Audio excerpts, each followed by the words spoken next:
अस्सलाम वालेकुम, मैं ज़ुल्करनैन शेख इस वक्त कज़ाफ़ी स्टेडियम में मौजूद हूँ। कुछ थोड़ा सा दिनों का गैप ज़रूर आया होगा। अब पाकिस्तान और ऑस्ट्रेलिया के दरमियान दूसरा जो वनडे मैच है वो यहाँ पर होगा। अब खुशफहमी बहुत ज़्यादा बड़ी तगड़ी चल रही है कि यार पाकिस्तान टीम जो है पहला वनडे जीत गई है। अब पाकिस्तान टीम ऑस्ट्रेलियन को छोड़ेगी नहीं। अब इस पर क्या प्लानिंग है वो तो बाद में बात करेंगे। अब ये आपको ऑस्ट्रेलियन और पाकिस्तानी टीम दोनों यहाँ पर प्रैक्टिस करती हुई नज़र आएगी। हमने देखा पाकिस्तानी कैंप के अंदर बाबर आजम जी थे, फरहान, ये दोनों इकट्ठे मिलकर जो है वो प्रैक्टिस कर रहे हैं। दूसरी साइड पर ऑस्ट्रेलियन टीम है। हम कोशिश करेंगे कि आपको उनके शॉट्स जो है वो भी दिखाएं। और एक बहुत अच्छी गुफ्तगू जो है वो हुई थी मीडिया के साथ, वो भी गाजी गौरी की गुफ्तगू क्या रही है और स्पेशली ऑस्ट्रेलियन किस माइंड सेट के साथ खेल रहे हैं। ऑस्ट्रेलियन से ये सवाल पाकिस्तानी जर्नलिस्ट पूछते रहे कि यार आप अनफिट हो रहे हैं, जिसमें अब ज़्यादा एग्जांपल जो है वो एडम ज़म्पा की दी जा रही है। ज़म्पा को गर्दन में, जिसको हम कहते हैं ना झटके अंदाज में, बल आ गया था, लेकिन अब उनके बारे में कहा जा रहा है कि भाई वो फिट हैं और वो कज़ाफ़ी स्टेडियम में खेलेंगे। अब फ़र्क क्या है पिंडी के बीच में और कज़ाफ़ी स्टेडियम के बीच में, और क्या हमें ये यकीन कर लेना चाहिए पाकिस्तान ये ओडीआई सीरीज़ ऑस्ट्रेलिया से जीत लेगा? ये सवाल मेरे पास तो इसका भी जवाब नहीं है, लेकिन ये खुशफहमी ज़रूर है। और ये एक आप कहें कि एक माइंडसेट में आपकी एक ऑप्टिमिस्टिक सोच के साथ आती है, यार हम पहला मैच बड़ी आसानी से जीते। हम बड़ी आसानी से नहीं जीते, हम जीते ज़रूर हैं। बड़ी आसानी से तब होता अगर हम उन कंडीशंस में इतने स्कोर को 30 ओवरों में, 35 ओवरों में हम अप कर रहे थे हमने। और फिर मैं बार बार कहता हूँ कि आपको बाबर के वो कैच ड्रॉप भी नहीं भूलने चाहिए, वरना हमने जिस तरह का स्टार्ट लिया था वो ऑस्ट्रेलियन स्टार्ट से ज़्यादा कंपैरेटिवली बुरा था। अब यहाँ पे क्या होगा और पिंडी और कज़ाफ़ी स्टेडियम की पिच में क्या फ़र्क है? अब कज़ाफ़ी स्टेडियम का सबसे बड़ा जो आप कहें पिच का एडवांटेज है वो एक यूनिवर्सल पिच है। यानी इसमें आपको स्पिनर्स के लिए भी कुछ ना कुछ मिलेगा, पेसर्स के लिए भी मिलेगा। पिंडी की पिच, हम आपको याद आ रहा है ना, हीटर वीटर लगा लगू के हमने उसको बहुत ही ड्राई पिच कर लिया। अब उस पर आपके पास स्पिन का हथियार आपका चल गया। अब आपको लग रहा है कि यार ऑस्ट्रेलियन टीम तो कुछ ही नहीं है। और एक ज़रूर ये मसला है कि ऑस्ट्रेलियंस दुनिया भर की टी20 लीग्स के अंदर बहुत ज़्यादा हेक्टिक शेड्यूल के साथ चल रहे हैं। ये सवाल ज़रूर ऑस्ट्रेलियन कैंप से पूछा जाता है कि यार आप ज़्यादा टी20 क्रिकेट खेलने की वजह से कहीं इस माइंडसेट के साथ, थके हुए माइंडसेट के साथ तो नहीं हो?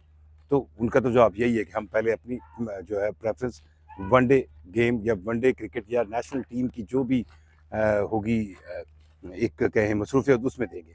माइक हिसन जो पाकिस्तान टीम के हेड कोच हैं, उनका एक बयान बहुत आ रहा है जी, slow pitch slow pitch slow pitch. पता नहीं, मुझे नहीं समझ आई कि इतना ज़्यादा वो कॉन्शियस क्यों हो गए हैं। उनको यूँ लग रहा है कि ये जो पहले मैच की जीत है, इस मैच की जीत को मेरे नाम करने की बजाय स्लो पिच के नाम किया जा रहा है। और ये एक हकीकत है कि जब आइंदा वर्ल्ड कप होगा, जिसमें साउथ अफ्रीका भी एक वेन्यू है, जिम्बाब्वे भी एक वेन्यू है। अब जिम्बाब्वे में कहीं ना कहीं आपको पिच मिल जाती है स्लो, लेकिन आपको कहीं साउथ अफ्रीका में स्लो पिचें मिलेंगी तो फिर मेरा ख्याल है ये तो वो जो क्रिकेट की एबीसी समझता होगा उसको भी अंदाज़ा होगा। हमारी जो पाकिस्तान क्रिकेट की माइंडसेट है वो मुझे यूँ लग रहा है कि वो डंग टपाऊ है। डंग टपाऊ से मुराद ये है कि हम ना तो ये सोच रहे हैं कि हमारे पास वर्ल्ड कप तक आने का लिए बेंच क्या है, हम ना तो ये सोच रहे हैं कि वर्ल्ड कप आने तक हमारे पास टीम स्ट्रेंथ क्या है, ना हम ये सोच रहे हैं कि हमारे पास जो क्रिकेट के आने वाले टूर्नामेंट्स हैं उनके लिए प्लानिंग में एक पूरा हमारे पास जो कहते हैं ना 2 4 6 दर्जन प्लेयर्स क्या क्या मौजूद हैं, ये नहीं।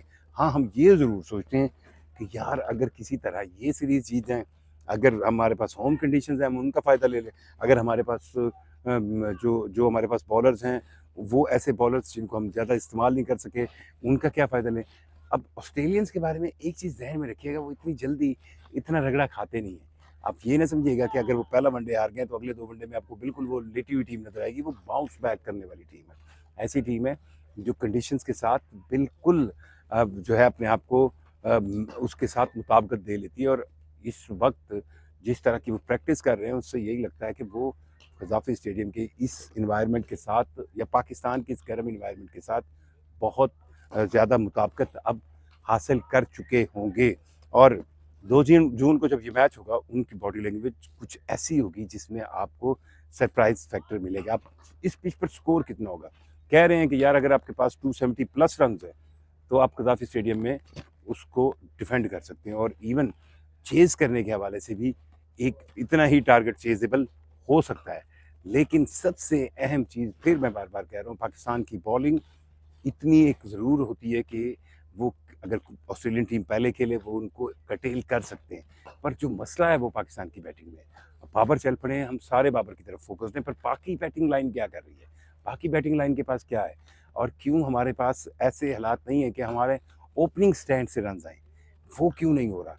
और हम अपने ओपनर्स को लेकर इतनी ज़्यादा मल्टाई ऑप्शंस क्यों यूज़ कर रहे हैं, उसकी क्या वजह है? और फिर हमारे पास जो स्पिन बॉलिंग अटैक है, उस पर हम ज़्यादा फोकस कर रहे हैं, और फास्ट बॉलिंग में अब वो बात फिर शाहीन शाह अफरीदी साहब वाली आ जाएगी। अब वो पहला मैच जीते में तो वो तो हाथ नहीं लगाने देंगे, लेकिन सवाल वो वैलिड था। सवाल वैलिड था कि भाई आप 125-30 से ऊपर तो बॉल नहीं कर रहे, तो आप किस तरह फास्ट बॉलिंग सेंस में कह सकते हैं कि जी हम बड़े जनाब क्या प्रीमियम फास्ट बॉलर वो है, प्रीमियम फास्ट बॉलर, तो फिर और फिर जो अच्छी बॉलिंग कर रहे हैं उनको आप कह रहे हैं वो नई मशीन है। तो इसमें मेरा ख्याल है थोड़ा सा ना समझने की भी ज़रूरत है कि मशीन नई है या पुरानी है। फिर मैं रिकॉर्ड निकाल लें तो आप वकार यूनुस और वसीम अकरम का कि वो किस एज में किस तरह की फास्ट बॉलिंग करते थे, तो इसका तो ये मतलब हुआ ना कि आप ये कह रहे हैं कि फास्ट बॉलर जो है वो नई बॉल की तरह जब नया नया होगा वो तभी तेज़ बॉल कर सकता है, उसके बाद नहीं कर सकता। अरे भाई, आप रिकॉर्ड उठा के देखें फास्ट बॉलर्स ने किस किस एज में कितने एक्सपीरियंस के साथ तेज़ बॉलिंग की।